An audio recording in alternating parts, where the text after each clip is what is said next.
आप सभी का हमारे YouTube channel education hub with BN. Sharma में। स्टूडेंट, आज के इस वीडियो में हम बात करेंगे पर्यावरण के महत्वपूर्ण टॉपिक वायुमंडल की, जो कि लगभग सभी परीक्षाओं के लिए बहुत ही इम्पोर्टेंट टॉपिक है। ये ऐसा टॉपिक है कि हर एक परीक्षा में इससे क्वेश्चन जो है पूछे ही जाते हैं। तो इसको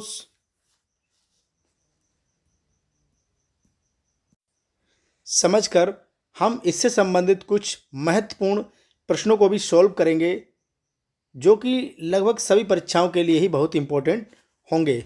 तो शुरू करते हैं आज का ये वीडियो। जैसा कि आप स्क्रीन पर देख पा रहे हैं, सबसे पहले जो हम बात करेंगे वो वायुमंडल की बात करेंगे। तो वायुमंडल, जिसे इंग्लिश में हम एटमॉस्फेयर कहते हैं। एटमॉस का मतलब होता है वायु और स्फीयर का मतलब होता है तथा स्फीयर का मतलब होता है घेरे हुए। तो इसकी जो डेफिनेशंस हम देखेंगे वह होगा पृथ्वी के चारों ओर से घिरा हुआ आवरण अर्थात लेयर वायुमंडल कहलाता है। अब हम दूसरे शब्दों में अगर इसको देखें तो पृथ्वी के चारों ओर स्थित पारदर्शी गैसीय आवरण वायुमंडल कहलाता है। और यह जो आवरण है यह पृथ्वी की सतह से लगभग 300 किलोमीटर की ऊंचाई तक फैला हुआ है। इसके बाद अगर हम देखें तो पृथ्वी के वायुमंडल में गैसों का मिश्रण होता है, जिनमें कुछ निम्न प्रकार की गैसें जो हैं वो पाई जाती हैं। उनका प्रतिशत कितना होता है उसकी स्टडी हम यहाँ पर करते हैं। तो देखते हैं, सबसे पहले जो सर्वाधिक मात्रा में पाई जाती है वह आपकी नाइट्रोजन गैस होती है, जो कि लगभग 78.9% जो है वायुमंडल में पाई जाती है नाइट्रोजन। इससे अगली गैस की अगर हम बात करें तो O2 ऑक्सीजन होती है, जो कि 20.95% पाई जाती है। एक्यूरेट इसको हम 21% कहते हैं। नेक्स्ट अगर हम बात करें सर्वाधिक गैसों में तो आर्गन होती है, जो कि 0.9% पाई जाती है। इसके बाद अगर हम बात करें CO2 ये 0.039% और एक्यूरेट अगर इसको हम बताएं तो ये 0.4% जो है वो पाई जाती है। इसके अतिरिक्त जो सर्वाधिक मात्रा में पाई जाती है वह मेथेन होती है और जो होती है हाइड्रोजन होती है। ये कुछ गैसों का नीचे से ऊपर की ओर बढ़ते हुए क्रम में आपको व्यवस्थित करके दिखाया गया है। सर्वाधिक मात्रा में नाइट्रोजन पाई जाती है और सबसे कम मात्रा में जो पाई जाती है वो हाइड्रोजन होती है। इससे आगे हम देखते हैं कि पृथ्वी से वायुमंडल का विस्तार लगभग कहाँ तक है। तो जो वायुमंडल है इसको 5 परतों में डिवाइड किया गया है। 5 परतें इसकी जो हैं, जो पृथ्वी से ऊपर की ओर आने पर वायुमंडल को डिवाइड करती हैं। तो आप देख पा रहे हैं स्क्रीन पर, ये जो सबसे पहले ये जो लेयर बनाई गई है ये अर्थ बनाया गया है। ये अर्थ, ये पृथ्वी है। और यहाँ से जो सबसे नज़दीक का जो परत होती है, मंडल जिसे हम कहते हैं, वह होता है क्षोभ मंडल। इसे इंग्लिश में ट्रोपोस्फीयर कहते हैं। स्टूडेंट, आपको बता दें इसका इंग्लिश मीनिंग आप अवश्य याद रखिएगा। ट्रोपोस्फीयर अर्थात क्षोभ मंडल पृथ्वी के सबसे निकट का मंडल होता है और इसकी जो ऊंचाई होती है वह 0 से 18 किलोमीटर या कहीं कहीं 5 से 18 किलोमीटर तक लिखा हुआ मिलेगा। ये क्षोभ मंडल होती है। दूसरी जो परत होती है उसे हम समताप मंडल कहते हैं और इंग्लिश में इसको स्ट्रेटोस्फीयर कहते हैं। ये 18 से 50 किलोमीटर तक इसका विस्तार होता है। आगे हम जानेंगे कि इसकी विशेषताएं क्या हैं, तो आगे देखेंगे। अभी हम यहाँ इसका विस्तार पढ़ रहे हैं। थर्ड जो होता है उसे हम मध्यमंडल कहते हैं। इंग्लिश में बोले तो इसे मीजोस्फीयर कहते हैं और इसका जो विस्तार होता है ये 50 से 85 किलोमीटर, कहीं कहीं 80 किलोमीटर तक आपको देखने को मिलेगा। इसके बाद की जो परत होती है उसे हम तापमंडल या थर्मोस्फीयर या आयनोस्फीयर भी कहते हैं। तो इसका विस्तार जो होता है ये 85 से 400 किलोमीटर तक होता है थर्मोस्फीयर का। और जो सबसे बाहरी परत होती है जिसे हम अंतरिक्ष तक विस्तार मानते हैं, ये होती है बहिर्मंडल और इसी को एक्सोस्फीयर कहा जाता है या इसको आयन मंडल या आयनोस्फीयर भी कहा जाता है। और इसका विस्तार जो होता है 400 किलोमीटर से अनंत तक होता है, इन्फिनिटी, अंतरिक्ष में इसका विस्तार होता है। आइए अब जानते हैं इसके बारे में विस्तृत विशेषताएं इसकी क्या क्या होती हैं प्रत्येक मंडल की। तो यहाँ पर आप देख पा रहे हैं वायुमंडल की संरचना तथा परतों के नाम। सबसे पहली जो परत होती है क्षोभ मंडल, इसका विस्तार आपको बताया जा चुका है। 8 किलोमीटर से 18 किलोमीटर तक इसका विस्तार पाया जाता है और ये पृथ्वी की सबसे नज़दीकी परत होती है, जिसे टी अर्थात ट्रोपोस्फीयर भी कहा जाता है। तो आइए इसकी कुछ विशेषताएं जान लेते हैं। सबसे पहले जो विशेषता है, यह पृथ्वी की सबसे निचली या नज़दीकी परत होती है, नज़दीकी परत है। दूसरा पॉइंट जो है, इसकी ऊंचाई ध्रुवों पर 8 किलोमीटर तथा विषुवत रेखा पर 18 किलोमीटर होती है। थर्ड जो हो जाएगा, क्षोभ मंडल में तापमान की गिरावट 165 मीटर ऊंचाई पर जाने पर लगभग 1 सेंटीग्रेड। इंपॉर्टेंट लाइन रहेगी आपके लिए।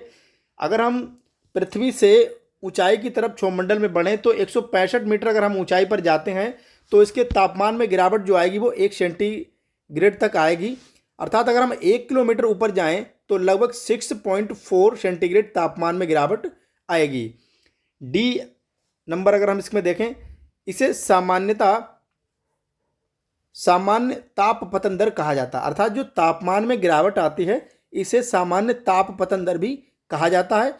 इसे संवहन मंडल या अधोमंडल, अर्थात जो क्षोभ मंडल है इसे अन्य नाम संवहन मंडल या अधोमंडल के नाम से भी जानते हैं या इसे अधोमंडल भी कहते हैं।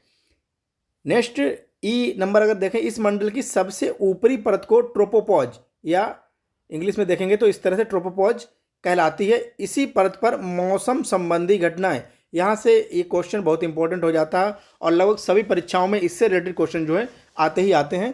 तो जान लेते हैं।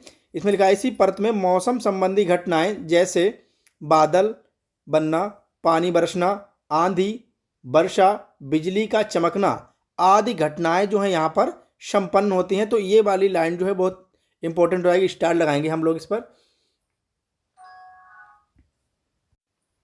नेक्स्ट अगर हम दूसरी परत की बात करें तो पृथ्वी से ऊपर की ओर जाने पर दूसरी परत जो है ये कहलाती है समताप मंडल।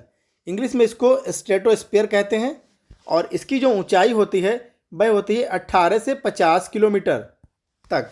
और इसकी जो विशेषताएं होती हैं वो इस तरह से, इस परत का तापमान जो है वो कैसा रहता है, समान रहता है। समान रहने के कारण इसे हम सम माने समान ताप, अर्थात समान ताप रहने के कारण इसको हम समताप मंडल कहते हैं। नंबर दूसरा पॉइंट जो होगा, इसमें ओजोन गैस इंपॉर्टेंट है, स्टार लगा दिया हमने पहले से ही। इसमें ओजोन गैस की परत पाई जाती है या ओजोन लेयर जो है वो पाई जाती है। और यह ओजोन लेयर सन अर्थात सूर्य से आने वाली हानिकारक पराबैंगनी किरणें, जिन्हें इंग्लिश में हम लोग अल्ट्रावायलेट रेज भी कहते हैं, अल्ट्रावायलेट रेज को पृथ्वी पर आने से रोकती है। अगर ये ओजोन लेयर नहीं हो तो सूर्य से आने वाली हानिकारक पराबैंगनी किरणें डायरेक्ट हमारी स्किन पर पड़ेंगी, जिससे त्वचा कैंसर होने का जो है डर रहता है। नेक्स्ट अगर हम बात करें सी अर्थात तीसरे नंबर की, सामान्य ताप होने के कारण पैराशूट, हवाई जहाज आदि इसी लेयर में उड़ाए जाते हैं। ये भी इंपॉर्टेंट क्वेश्चन हो जाएगा।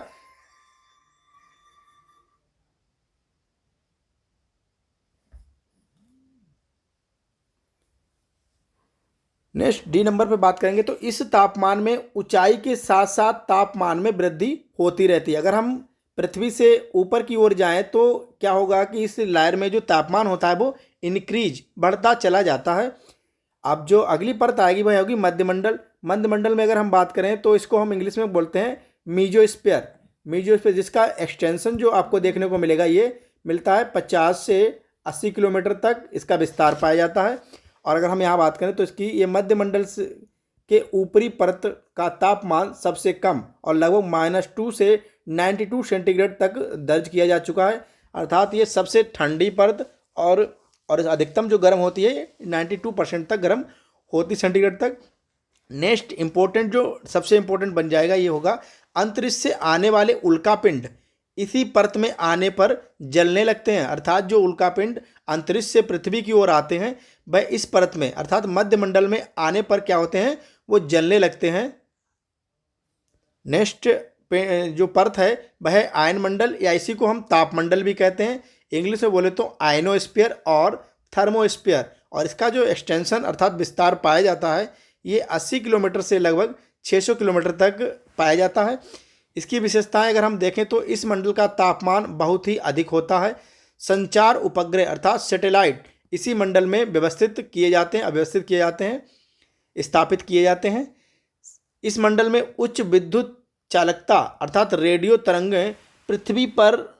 तरंगों को पृथ्वी पर वापस परावर्तित कर देती हैं, जिससे रेडियो, टीवी, टेलीफोन ईटीसी को सुविधा प्राप्त होती है, अर्थात नेटवर्क जो है वो फास्टली आते हैं। नेक्स्ट और लास्ट जो मंडल बनेगा वह होगा बहिर्मंडल। इसको इंग्लिश में हम लोग बोलते हैं एक्सोस्फीयर, और इसका एक अन्य नाम भी है चुंबकीय मंडल, या इसको बोलते हैं मैग्नेटिक स्फीयर। तो इसका विस्तार जो होता है ये 600 किलोमीटर से लगभग अंतरिक्ष तक इसका विस्तार माना जाता है। यहाँ कुछ विशेषताएं इससे संबंधित हम बात करेंगे। इस मंडल का विस्तार अनंत है। बी, वायु की सबसे पतली परत इसमें पाई जाती है, और इसी मंडल में वैन एलन विकिरण पट्टी पाई जाती है। ये इंपॉर्टेंट वायुमंडल से रिलेटेड सभी इंपॉर्टेंट क्वेश्चंस का इसमें समावेश किया गया है। तो स्टूडेंट आज के लिए बस इतना ही। मिलते हैं अगले वीडियो में, जिसमें हम कुछ महत्वपूर्ण ऑब्जेक्टिव्स को सॉल्व करेंगे। और इसी के साथ गुड नाइट।